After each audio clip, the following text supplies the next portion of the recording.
This video is brought to you by Digital Greyhound Racing, a new NFT game by BetNFT. The game is launching soon. For more information, go to betnft.run.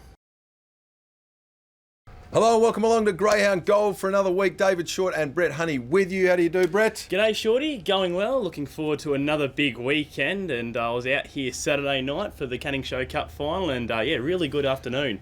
I really enjoyed that daytime slot. But back to the nights this week, Shorty. Looking forward to it. Indeed, it was a tremendous night on Saturday. Let's go back to the feature there last Saturday night. It was the listed Canning Show Cup final race steeped in tradition.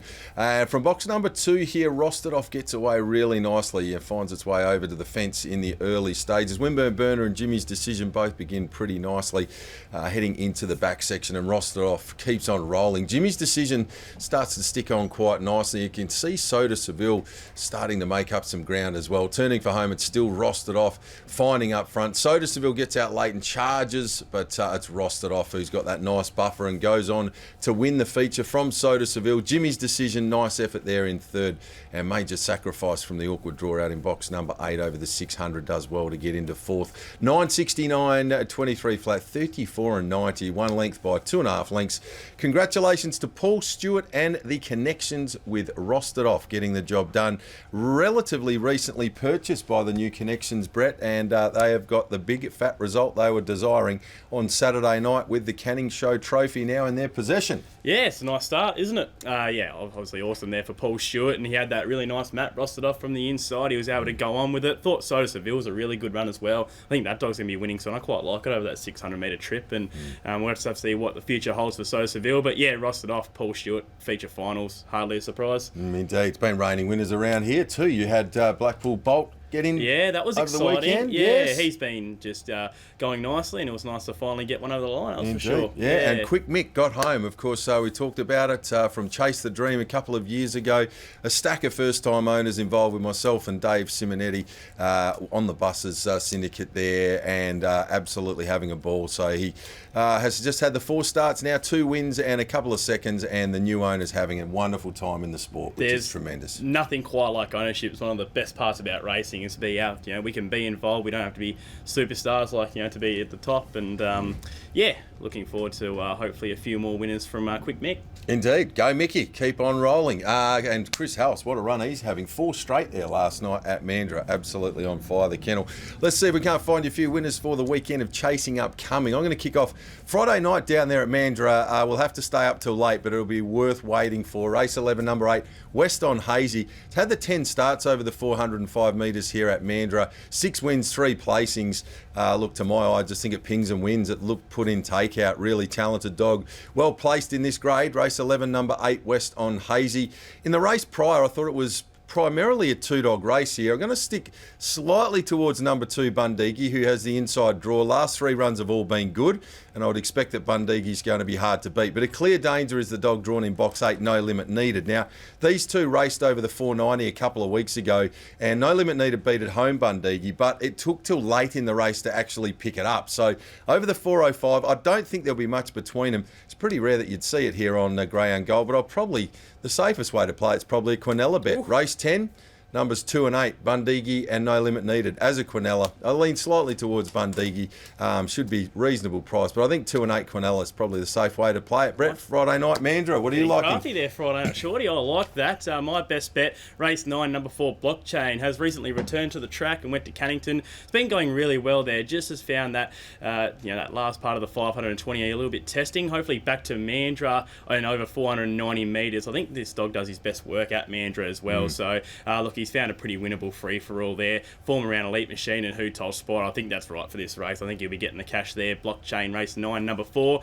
And for a bit of value, going with race 8, number 3, Sensationalism. A dog that's just always around the mark in these kind of races, and he was in that really hot free-for-all over 380 behind Who Told Spotter as well. So he went pretty well there. I think this is a lot easier, and I think from the inside draw, he'll show a good account of himself. Race 8, number 3, Sensationalism, to go with race 9, number 4, Blockchain, Friday night, Mandurah. All right, let's have a look to Saturday night there at Cannington. I'm going to kick off again, Fairy Floss action getting a run here. Race 2, number 8, Pancake Manelli, of course, one of the Flake Manelli pups. One of the best named dogs. Yeah, it's a beauty. Yeah, Awesome. yeah, mouth-watering stuff with the Pancake. Hopefully, it can deliver for us on Saturday night. Look, that maiden win last time out, 29.86, was hot. You don't see a stack of dogs break 30 seconds when winning their maiden. From box 8, it's going to get room early. Just needs to get the card across without too many problems. If it does happen to go that way, I think it may well just blow them away sort of mid-race and onwards. A greyhound that's got a pretty bright future. We've said it many times with David Hobby trained greyhounds, but certainly this Flake Manelli litter, there's a few that are well above average, and Pancake Manelli is clearly one of those.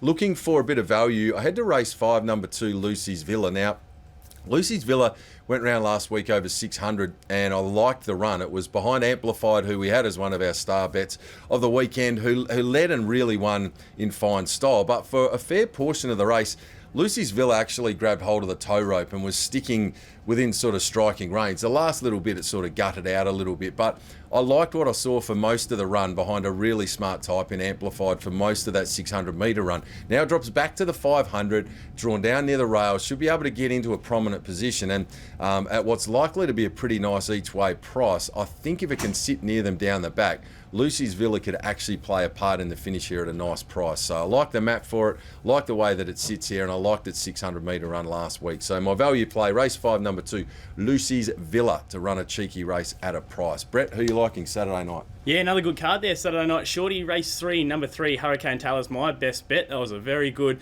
first up effort to win there over 600 last start in 34.90. I just think he's going to be a little bit fitter this week, and his main danger there in Western Governor's drawn up the track in box 8. Just think Hurricane Taylor, with the benefit of the inside here, is going to rail nicely, go to the front, and take all sorts of stopping there. Race 3, number 3, Hurricane Taylor should be short and sweet. And for a bit of value, taking on here, Shorty, with race 2, number 3, Lima Manelli. No doubting that Pancake Manelli is the hardest to beat in that race, but I really like Lima Manelli as a stronger dog. Last start won its maiden with a run home of 11.13, which is absolutely scorching late, and it looked to be a little bit messy out wide. You got Pancake Manelli, who'll be looking to get over, and some of those better dogs in the race, Father Manelli, West on Comet, they're all out wide. Just think Lima from the inside here. I think at an each way price, certainly shouldn't be missing a place, and if there's a little bit of trouble up the track, could even win there. So race 2, number 3, Lima Manelli to go with race 3, number 3, Hurricane Taylor. All right, there you have it, the thoughts of Brett Honey for Saturday night chasing at Cannington. Just quickly wanted to congratulate Adam Smithson, of course, went across there. Huge effort. The Meadows on Saturday night. Zabel 4th in the Top Gun Stays. Outstanding performance, luckless, and similar vice grip when placed in the Top Gun final. Gee, it was a very unlucky sort of situation whereby I just kept finding McInerney. They were bumping. And vice grip was doing everything it could to just shake it off and get into some clear air. Mighty run though, it must be said. It was, and the place price for Vice Grip was quite tasty. They disrespected him all week, and look, he was outside that wide runner in McInerney, but you know, it must be said, McInerney's no slouch. It won a $1 million chase there. So for Vice Grip to be held up by that dog, it's no fault of his own. And he's a very good dog, Vice Grip. He showed just why on Saturday night. And Zabel, made a lot of late ground again, just proving that our WA dogs, when they go over east, they're always competitive, Shorty. Indeed, looking forward to the next few weeks with both of those chases across there in Victoria. I'm sure they can play a part in some of the upcoming features. Sure. Now, if you're looking for some entertainment and a great night out with friends and family, look no further than Greyhounds WA Mandurah, or indeed Cannington. Of course, Wednesday and Saturday night here at Cannington. Ring up, make your bookings, bring some friends along. It is one of the great nights out. You get to back a few winners, you get to have a few nice drinks, and magnificent Tucker on show as always, Brett, both at Friday night and also Thursday night down there at Mandurah, Wednesday and Saturday here at Cannington. Get on the blower, get in contact with the team at Greyhounds WA and plan your next night out at the track. Yep, and make sure you back a winner too and pay for the evening. But I quite like the steak when I go down to Mandurah Friday night, Shorty, and I'm always loyal to the Palmy here at Cannington. Always a good night out. Bets, frothies, and even a nice little meal. Nice, he is a loyal man when it comes to Palmy. Not a bad option either, sticking in that way. Ladies and gentlemen, thanks as always for your company. Make sure you tune in again this time next week for our next edition of Greyhound Gold.